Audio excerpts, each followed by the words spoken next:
Tuloy pa rin ang palitan ng POV dito sa The People Have Spoken. Ang scores leading ang Team Dinuki with 30 points, habang 20 points naman ang Team Winati. Diretso na tayo sa nabiting question. Good luck, guys. This is for 30 points. We ask the people, kapag may matinding problema, ikaw ba yung tipong tao na A, nagsasabi agad sa iba, o B, sinasarili lang? Your 5 seconds start now! 5, 4, 3, 2, 1. Time's up! Okay, Miss D, ano po ang inyong sagot? I answered B, sinasarili na lang, kasi I talk to God first. Oh, that's nice. Atisa, how about you? I answered letter B, sinasarili na lang. If I can solve it first, isolve ko muna. Pag di na kaya, sa ako lalapit sa mga loved ones ko. Wow.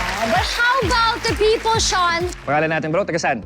Sean from Rodriguez Rizal po. Nice to meet you, Sean. Ilan taong ka na, Sean? I'm 21 years old. Alright. Ikaw, agree ka ba sa kanila? Ako po, letter A. Nagsasabi agad sa iba.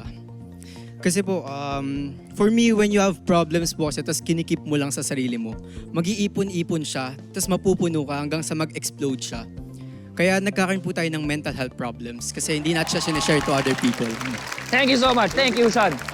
Pangalan mo natin? Amira po. Amira. Ilan taong ka na, Amira? 18 po. 18. Alright. Yes. Ikaw naman, A ang sagot mo, B.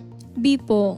Kasi po hindi po lahat ng tao maiintindihan po yung sitwasyon natin kasi magkakaiba po tayo ng pinagdadaanan. And iwas judgment na rin po. Thank you so much. So, tanungin na natin, celebrity po ka. For me, actually, nag-agree ako sa iba sa kanila na nagsasabi agad sa iba. Meron tayong kasabihan na no man is an island. Because we are an archipelago. No, just kidding. Wala kasunod yun. I'm sorry. Hindi, tama yung sinabi ng isa sa ating mga audience na kapag kinikimkim mo yung isang bagay, naiipon at naiipon, that could also lead to a mental health problem. So, it's better to share to others so long as you are sharing it to the people you truly trust with. Kasi may mga tao na kaibigan sa harap mo pero gustong bumabagsak ka. My God! Grabe ang pag-agree doon! Miss Hart, parang iinom tayo mamaya. Sis, oo. So my answer is letter A. Yung nagsasabi agad sa iba. Yes! Para todo agree ka doon, Heart. Bakit? I agree. Kasi ako dati, lagi ko na lang kinikip sa sarili ko. Tapos nung sumabog ako, I opened up to the wrong people. Ang ending, syempre iba naman yung buhay na at ginamit yun para alam mo yan, yung mga... Charot! Hindi. But so now, I think it's very important that you speak to the right people. It's either your mom or a therapist or people that's like blood connected. Kasi iba pa rin yung talagang pinagkakatiwalaan mo. Kasi sometimes friends aren't really what you think they are. Except you, Sean! So ano naman ang sagot ng people, Heart? The people have spoken at ang sagot ng people ay...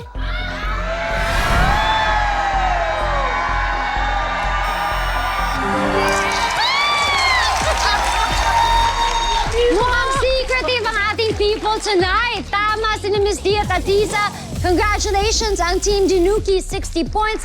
Habang may 50 points ang Team Winati. We are heading to our final question para sa round 1. Ang huling magtatapat, Miss Nuki and Winwin.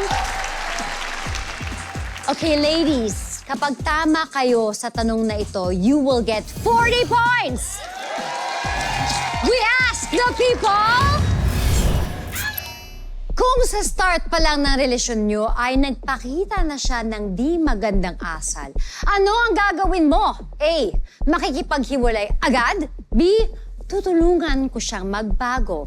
Your 5 seconds start now. 5, 4, 3, 2, 1. Time's up, Win-Win. Ano ang iyong hula? A. Makikipaghiwalay agad. And why is that? Dapat. Natuto na ako. Hindi, joke lang. Hindi. Kasi syempre, una pa lang, kung ganun na siya, what more in the long run? Bakit mo pa itutuloy? Di ba? Pigilan mo na sa una para hindi ka na mahirapan at masaktan. Paano kung mahal mo? Minsan kulang ang pagmamahal. Kailangan ng respeto sa relasyon. Yes! Okay, Miss Nuki, ano ang iyong hula sa sagot? You know what, Heart? Ako, agree ako kay Win sa answer niya. Pero gusto ko lang na mag-add on na there's a big difference between being a good person and tanga. Yes! So, umpisa pa lang at may nakikita ka ng red flag, use your brain. Iwanan mo na. Yes, use your brain before your heart Pray about sometimes. it. Pray about Pray it. about it. Pray for Una sa guidance, lahat. for strength, Yeah. for grace. Kasi nga, ayaw mo naman i-stretch na yung time mo. Hindi, tsaka Heart, diba, in the long run, kung magpapakamartir ka, magpapakatanga ka, ikaw ang talo, wala namang ibang tutulong sa sarili mo, kundi Yes. ikaw at ang Diyos at the end of it all. Especially, ito pa lang ang honeymoon stage dapat. The first year, second year, sige na third year is supposed to be the best time of your life. True. So kung may nakikita ka na, ano pa kaya 10 years from now? Baka hindi ka na talaga sunduin sa airport. Correct. Alright. Pero ano muna ang sabi ng mga tao dyan, Sean? Tanungin na natin ang celebrity. Para sa akin, yes, makikipaghiwalay agad. Kasi ang gaganda ng mga points, hindi naman tayo nandito sa relationship na ang ganda. Hindi nga tayo therapist-client relationship, di ba? Ang minamanifest natin ay magandang relationship, di ba? We deserve love and we deserve to be happy. And we can be happy now na. Bakit kailangan turuan ko pa siya? di ba? So, yun, sana, di ba? Ito, tanungin natin. Celebrity, Poca. Ako, Sean, ang masasabi ko lang, ako yung klase ng tao nang ayoko mag-give up agad nang hindi ko nagagawa lahat.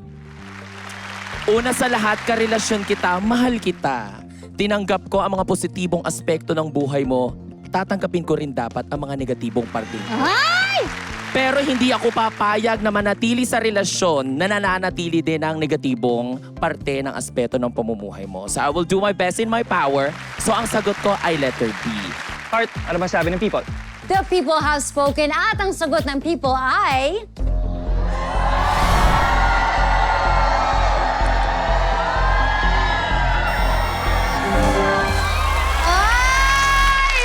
Ayun! Look at the votes sa Konti na people. lang. Sobrang dikit. Tama na naman si Miss Nuki at Win-Win. Pero leading pa rin ang team Dinuki with 100 points. Habang naghahabol ang team Monati with 90 points. Teams, kailangan nyo ng matinding focus sa round 2. Ito ang ginusto niya! Remember, to earn points, dapat mahulaan nyo ang sagot ng people. People, mag-cheer naman kayo dyan. Okay, teams, listen carefully. For 50 big points, we ask the people. Sino kaya sa dalawang teams ang mas malakas ang instinct? Malalaman natin yan mamaya dito sa The People Has Spoken! TOV overload pa rin dito sa The People Have Spoken. Equally empowered women ang players ng magkabilang teams, leading ang team Dinuki with 100 points. Habang ang team Winati naman ay may 90 points. Ang tanong, makakahabol pa kaya ang team Winati? All right, everybody, let us proceed to round 2.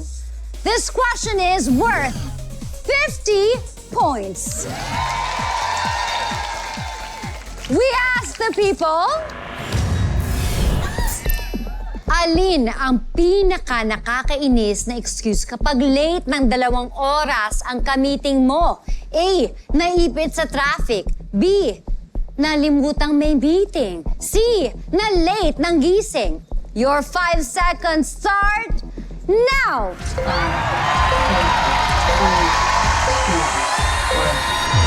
Time's up! Team Dinuki, ano ang sagot at bakit? Ang sagot namin, B, nalimutang may meeting. Kasi nga, di ba, nagtatrabaho ka para maging professional. Ang pinaka nakakainis na nalimutan mo may trabaho ka. Oo nga naman. So yun, B. Anong mas importante, di ba? Trabaho o gimmick? Correct. Alright. Of course naman, ang ating next player, Miss Dina Bonnevie and Miss Nuki. What is your answer? Sa may heart, we answered A ni Tita Dins kasi parang ako sa akin parang naiinis na ako doon sa usual excuse na, ay, naipit sa traffic, eh di agahan mong magising. Huwag ako pa nagsabi. Gumising na maaga. Oo. Alam naman nila traffic talaga, Alam di ba? naman nilang traffic given na yun eh. So Oo. nakakainis na i-reason mo na traffic ako. Alam mong traffic, di gumising ka na maaga. Exactly. I learned. Same. I learned my lesson. Okay, Hindi, tsaka wait. sa akin, Heart, kasi yung B, nakalimutang may meeting, para sa akin, hindi nakakainis na excuse yun. Hindi excuse. It's not an excuse. Not an excuse. Not an excuse. Oh, ikaw, Heart. Ano bang sagot mo dito?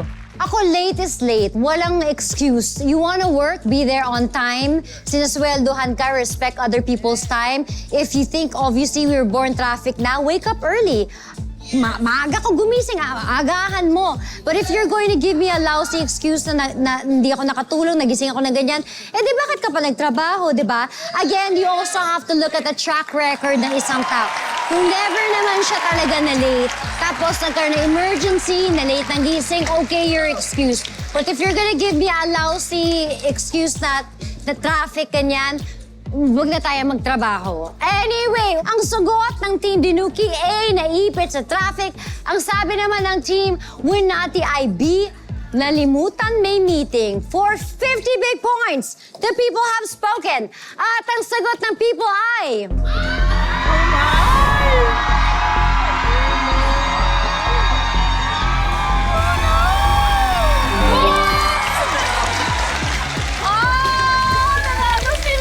Leading na ang Team Winati with 140 points habang nag-aabol ang Team Dinuki na may 100 points.